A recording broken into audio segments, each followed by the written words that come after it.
রাজধানীর আদ্দিন হাসপাতালে ৬ নবজাতকের মৃত্যু, ৭২ ঘণ্টার মধ্যে তদন্ত প্রতিবেদন জমার নির্দেশ। শেষ দিনে ছোট এবং মাঝারি গরুর চাহিদা তুঙ্গে, বৃষ্টি আর কাদায় বিপর্যস্ত ক্রেতা বিক্রেতা, দাম নিয়ে বাহাস।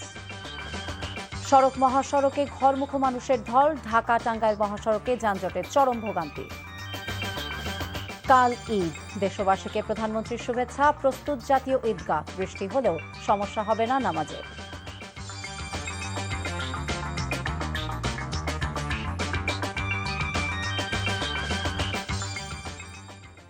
আসসালামু আলাইকুম, ফারজানা নাহিদ জানাচ্ছি টিভিতে সন্ধ্যার খবর। ক্রাউন সিমেন্ট শিরোনাম দেখছিলেন, নিয়ে যাব পুরো খবরে।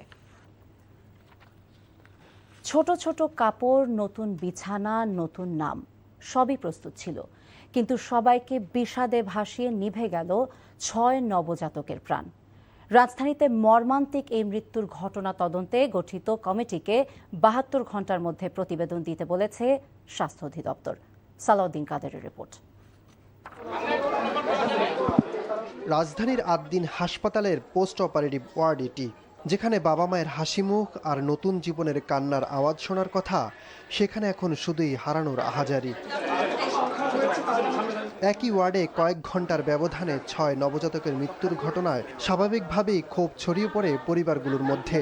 কিছুক্ষণ পরে শুনতেছি একে একে মারা যাচ্ছে। কেন মারা যাচ্ছে? সবাই বমি করতেছে। কেন? পরে আমি বলছি তাড়াতাড়ি আমার বেবিকে নিয়ে আসো। সকালবেলা ফজর আজানের সময় নামাজ পড়ে ওর স্ত্রী ফোন থেকে বাবুর শরীর ভালো না, নার্স আছে, নার্স তো নাই।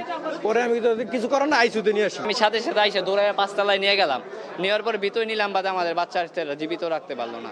ঘটনার পর দুঃখ প্রকাশ করেছে হাসপাতাল কর্তৃপক্ষ। তবে কিভাবে ৬ মৃত্যু হলো, সেই প্রশ্নের উত্তর মেলেনি। আমি একজন মা হিসাবে বলতে চাই, এর যে বড় ব্যথা বা পেইন আর কিছু হতে পারে না। যে বাচ্চাগুলো মারা গেছে তাদের বাবা মার কষ্ট আমরা ফেরত দিতে পারবো না, কিন্তু যেন এই ধরনের ঘটনা শুধু এখানে যেন না হয়, এটা অবশ্যই আমাদের তদন্ত করতে হবে।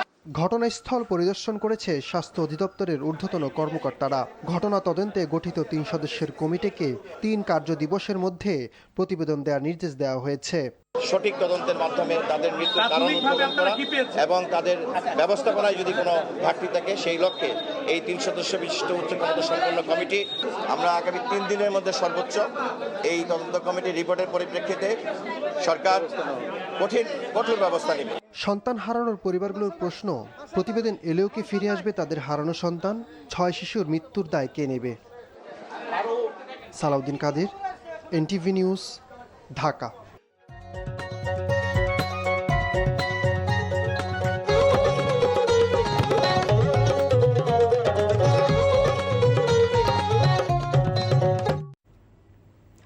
কনকা ফ্রিজ প্রেজেন্টস কোরবানির পশুর হাটের খবর। শেষ মুহূর্তে হাটগুলোতে চলছে কোরবানির পশু বেচাকেনা। বেশি বিক্রি হচ্ছে ছোট এবং মাঝারি আকারের গরু। টানা বৃষ্টি, কাদা আর চাহিদার তুলনায় অতিরিক্ত পশু থাকায় দাম কিছুটা কম। বৃষ্টিতে ভোগান্তি বাড়লেও শেষ মুহূর্তে বিক্রি বাড়বে বলে প্রত্যাশা ব্যাপারীদের। সকালে বৃষ্টিতে ক্রেতা সমাগম কম থাকলেও বেলা গড়াতেই রাজধানী গাবতলী, তেজগাঁ, দিয়াবাড়ি সহ বিভিন্ন পশুর হাটে বাড়তে থাকে উপস্থিতি। তবে অন্যবারের মতো দাম নিয়ে খুব বেশি হাকডাক নেই এবার। টানা বৃষ্টিতে কাদাময় হাট, ক্রেতা কম আর পশুর সরবরাহ বেশি থাকায় অনেক ব্যবসায়ী বাধ্য হচ্ছেন কম দামে গরু ছেড়ে দিতে।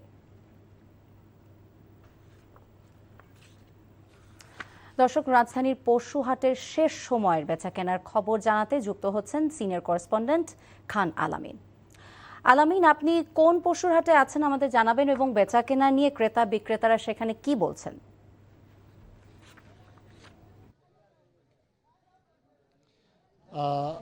বেশ কয়েক বছর অভিজ্ঞতা থেকে যদি বলতে হয় যে কুরবানির পশুর হাটের সবশেষ দিন অর্থাৎ ঈদের আগের দিনের চিত্রটা হয় দাম অনেক বেশি থাকে, নিয়ন্ত্রণের বাইরে চলে যায়, অথবা একেবারে দাম পড়ে যায়। এই বাস্তবতাটা এসে এবারও আমরা লক্ষ্য করতে পেরেছি। এখন আমি আছি রাজধানীর শাহজাহানপুর কলোনির যেই মাঠ, সেই মাঠের হাটে, এবং আমরা দেখছি যে এখন বিক্রেতার সংখ্যা আছে অনেক, কিন্তু ক্রেতা একজনও এখন পর্যন্ত চোখে পড়েনি। অর্থাৎ প্রায় 20 মিনিট ধরে আমি ঘুরেছি পুরো বাজারটায়, একজন ক্রেতাও এখন পর্যন্ত আমি দেখিনি যে কেউ গরু কিনতে এসেছেন। আমরা বিক্রেতা যারা আছেন তাদের সাথে কথা বলেছি। কেউ জামালপুর থেকে, কেউ পাবনা থেকে, কিংবা দেশের বিভিন্ন জেলা থেকে এখানে এসেছেন গরু বিক্রি করার জন্য।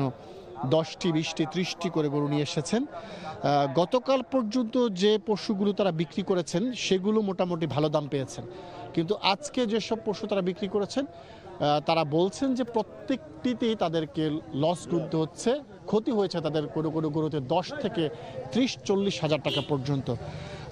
ক্রেতারা যারা কিনতে আসছেন তারা এমন দাম হাঁকছেন যে তারা অনেকেই গরু বিক্রি করতে পারছেন না। বলছেন যে যেই গরু গতকালকে তারা 1,80,000 টাকায় বিক্রি করেছেন সেই ধরনের গরু আজকে ক্রেতারা এসে মাত্র 1,20,000 টাকা হাঁকছেন, যার ফলে দেখা যাচ্ছে যে কেউ 20টি গরু নিয়ে এসেছেন, 15টি বিক্রি হয়েছে, 5টি গরু নিয়ে তারা আজকে বাড়ি ফিরে যাওয়ার জন্য প্রস্তুতি নিচ্ছেন। কেউ কেউ এরই মধ্যে তাদের গাড়ি নিয়ে চলে গেছেন এবং বেশিরভাগ যারা বিক্রেতা আছেন তারা তাদের পশুগুলো একসাথে করছেন এবং গাড়ি আসলেই একের পর এক তুলে তারা বাড়ির দিকে চলে যাচ্ছে। অর্থাৎ বলা যাচ্ছে যে একেবারে বাজারটা পড়ে গেছে, দাম একেবারে কমতি, যাতে যারা বিক্রেতা রয়েছেন তাদের ক্ষতি হচ্ছে।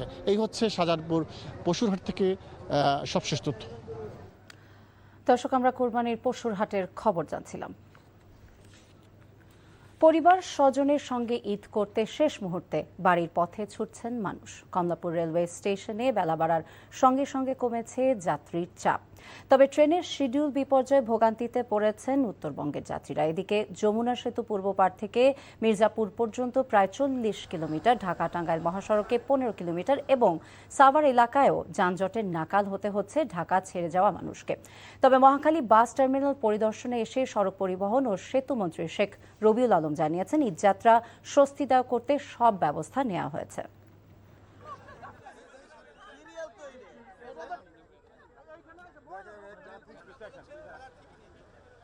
সবাই চায় ঈদকে পুঁজি করে, এখন যাত্রীর চাপ আছে, সেখানে কিছু বেশি নেওয়া যায় কিনা এই প্রবণতা তো জেনারেশন আমাদের আছে, কিন্তু যেখানে আমরা অভিযোগ পাচ্ছি সেখানে ব্যবস্থা নিচ্ছি। দুর্বৃত্তায়ন সেটাকে তো আপনি রাতারাতি চেঞ্জ করতে পারবেন না।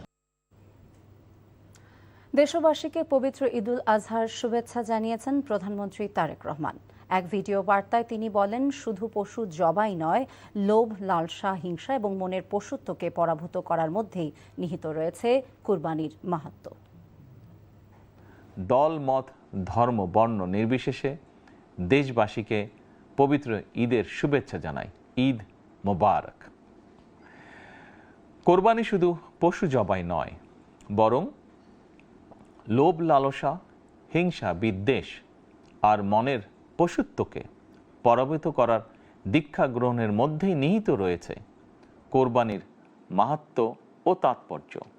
পবিত্র ঈদে কায় মনোবাক্যে আল্লাহর দরবারে প্রার্থনা, তিনি যেন আমাদের মাতৃভূমি সহ সমগ্র মুসলিম বিশ্ব ও মানব জাতির জন্য শান্তি, নিরাপত্তা ও স্থিতিশীলতা দান করেন। বৃষ্টির শঙ্কা মাথায় রেখে প্রস্তুত করা হয়েছে জাতীয় ঈদগাহ। অতিবৃষ্টির কথাও মাথায় রাখা হয়েছে। এখানে রাষ্ট্রপতি এবং প্রধানমন্ত্রীর ঈদ জামাতে অংশ নেবার কথা রয়েছে। এছাড়া অন্তত 35,000 মানুষ অংশ নিতে পারবেন এই জামাতে। জাতীয় ঈদগাহে ঈদ জামাত অনুষ্ঠিত হবে সকাল 7:30টায়, আর বায়তুল মোকাররমে ঈদের প্রথম জামাত হবে সকাল 7টায়। এদিকে ঈদের দিন সকাল থেকে ঢাকা সহ উত্তরাঞ্চলের জেলাগুলোতে বৃষ্টি হতে পারে বলে জানিয়েছে আবহাওয়া অফিস, তবে বৃষ্টির স্থায়িত্বকাল বেশি হবার সম্ভাবনা কম। সকালে ঈদগাহ মাঠ পরিদর্শন করেন স্থানীয় সরকার প্রতিমন্ত্রী, সাথে ছিলেন দক্ষিণ সিটির প্রশাসক এবং ডিএমপি কমিশনার। ঈদের আগের দিনও রাজধানীর হাসপাতালগুলোতে কাতরাচ্ছে হাম আক্রান্ত শিশুরা। প্রতিদিন বাড়ছে শনাক্তের সংখ্যা। সবশেষ 24 ঘন্টা হাম এবং উপসর্গে আরও 5 জনের মৃত্যু হয়েছে। নতুন করে আক্রান্ত হয়েছে 1118 জন। রাজধানীর ডিএনসিসি হাসপাতালে নতুন 90 জন সহ হাম আক্রান্ত 365 শিশু চিকিৎসাধীন রয়েছে, আর ছুটি পেয়েছে 126 জন। এমন তথ্য জানিয়েছেন ডিএনসিসির শিশু স্বাস্থ্য বিভাগ। এই হাসপাতালের আইসিইউতে 50 জন রোগীর মধ্যে 7 শিশুর অবস্থা গুরুতর। নির্বাচনের আগেই বিনা প্রতিদ্বন্দ্বিতায় নির্বাচিত হয়েছেন 8 পরিচালক। ক্রমে প্রতিদ্বন্দ্বিতাবিহীন হয়ে পড়া বিসিবি নির্বাচনে আগ্রহের জন্ম দিয়েছে ক্লাব ক্যাটাগরি। নিলয় মজুমদারের রিপোর্ট। কোন 25 জন হচ্ছেন বিসিবি পরিচালক তা আনুষ্ঠানিকভাবে জানতে জুনের 7 তারিখ পর্যন্ত অপেক্ষা করতে হলেও কয়েকজন প্রার্থী সরে দাঁড়ানোতে স্পষ্ট হয়ে উঠেছে কাদের হাতে উঠতে যাচ্ছে দেশের ক্রিকেটের দায়িত্ব। আঞ্চলিক ও জেলা ক্রীড়া সংস্থা অর্থাৎ ক্যাটাগরি 1 থেকে ইতিমধ্যে বিনা প্রতিদ্বন্দ্বিতায় নির্বাচিত হয়ে গেছেন 7 জন পরিচালক। যদিও পারিবারিক কারণে সরে দাঁড়াতে পারেন মীর শাকরুল আলম সীমান্ত।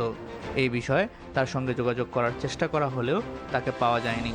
এদিকে বর্তমান অ্যাডহক কমিটির সদস্য হলেও প্রথমবারের মতো নির্বাচিত কমিটির অংশ হতে যাচ্ছেন সাবেক অধিনায়ক মিনহাজুল আবেদিন নান্নু। জানিয়েছেন পরিচালক হিসেবে তার কর্মপরিকল্পনা। খেলোয়াড়দের সুযোগ সুবিধাগুলি দেওয়া যায় সেই জিনিসগুলি কাজ করতে হবে, প্লাস আমাদের হাই পারফরমেন্স ইউনিটটা যদি রেডি করে ফেলতে পারি এই সবারই কিন্তু উপকৃত হবে এবং এটা নাম্বার অফ অনেকগুলি প্লেয়ারকে একটা স্ট্যান্ডার্ডের মধ্যে আনা যাবে। এই মুহূর্তে প্রতিদ্বন্দ্বিতার আভাস পাওয়া যাচ্ছে ক্যাটাগরি 2 অর্থাৎ ক্লাব প্রতিনিধিদের মধ্যে। এ ক্যাটাগরিতে 12 জন পরিচালকের পদে লড়বেন 16 জন প্রার্থী। আসন্ন নির্বাচনে বর্তমান সরকার ঘনিষ্ঠ প্রার্থীদের আধিক্য নিয়ে নিজেদের ভাবনা জানিয়েছেন প্রথমবারের মতো নির্বাচনে অংশ নেওয়া ডাক্তার সরকার মাহবুব আহমেদ শামীম। ক্রিকেট বোর্ড চালানোর জন্য যদি সরকারের ঘনিষ্ঠ ব্যক্তি থাকে আমি তো এটাকে বোর্ডের জন্য আশীর্বাদ মনে করব। এবং বোর্ডের মধ্যে করতে সব ক্রিকেটারের প্রয়োজন নাই, কিন্তু কারণ আমরা তো এমন না যে রাজনৈতিক লোকদেরকে ক্রিকেটের কোচ হিসেবে নিয়োগ দিচ্ছি, কোচিং স্টাফ হিসেবে নিয়োগ দিচ্ছি, বা ক্রিকেটার তো দলীয় বিবেচনা নেওয়া হচ্ছে না। তো আপনি চালানোর জন্য তো অবশ্যই গভর্নমেন্টের মতো করে চিন্তা করবে। নীলা মজুমদার, এনটিভি নিউজ, ঢাকা। এই ছিল সন্ধ্যার খবরে। রাত 10:30টায় রাতের খবর দেখার আমন্ত্রণ রইল। সবাইকে ধন্যবাদ।